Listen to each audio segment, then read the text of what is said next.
Bonjour les enfants, prêts pour une nouvelle histoire? Nous allons lire l'histoire de Martin, détective privé. Le soleil brille à Radiator Springs. Flash McQueen se dirige vers la station de flot pour regonfler ses pneus. Alors, Martin surgit de nulle part et demande « Tes pneus sont à plat ?»« Quoi ?» demande Flash McQueen confus. « Ouais, j'ai été détective privé, explique Martin. » Et il commence son histoire. C'était un vendredi soir. Martin, détective privé, était en train de lire un article du journal qui relatait plusieurs accidents causés par des crevaisons. Tia, vêtue de pneus à filets blancs, entra dans le bureau. « Il faut que tu retrouves ma sœur Mia, sanglota-t-elle. J'ai peur qu'elle ait été kidnappée. » Elle travaillait pour Big D au club le Copacabana. Martin interrogea la chanteuse de la boîte de nuit le Copacabana. Carmen finit par avouer qu'elle avait vu Mia avec Big D quelques jours auparavant.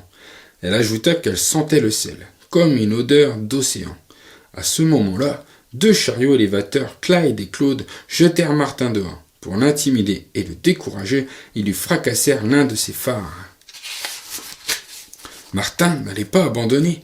Par chance, un camion de poubelle surnommé Le Putois donna un indice à Martin. Cela le conduisit au port de la ville. Mia était bien là et semblait en mauvaise posture. Martin se cacha dans une caisse et tenta de la rejoindre, mais la caisse se leva. Martin avait été repéré.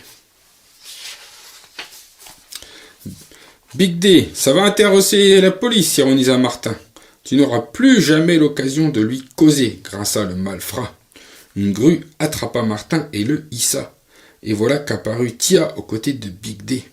« Tia, t'es vraiment une planche pourrie, » pesta Martin. « Je n'avais pas le choix, c'était le seul moyen que j'avais pour sauver ma sœur, » se justifia Tia auprès de Martin. « Et alors, que s'est-il passé ?» l'interrompt Flash, dévoré d'angoisse. « Comme si tu ne le savais pas, inspecteur Flash McQueen, » rétorque Martin. « Cette fois, tu ne nous échapperas pas, Big D, » triompha l'inspecteur Flash McQueen dans un freinage assourdissant. Pendant ce temps, Tia aida Martin à se libérer. Crash, la grue laissa tomber la caisse sur Big D et renversa des pneus de contrefaçon en s'ouvrant. « Ah ah, j'en étais sûr, un trafic de faux pneus, » jubilait Martin. « Tu nous as conduits directement à lui, » le remercia Flash McQueen.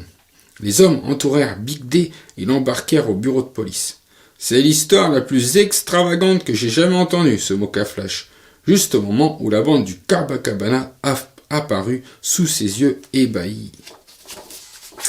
Et voilà les enfants, bonne nuit et à demain pour une nouvelle histoire.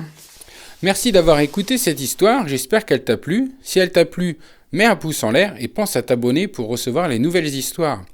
À bientôt!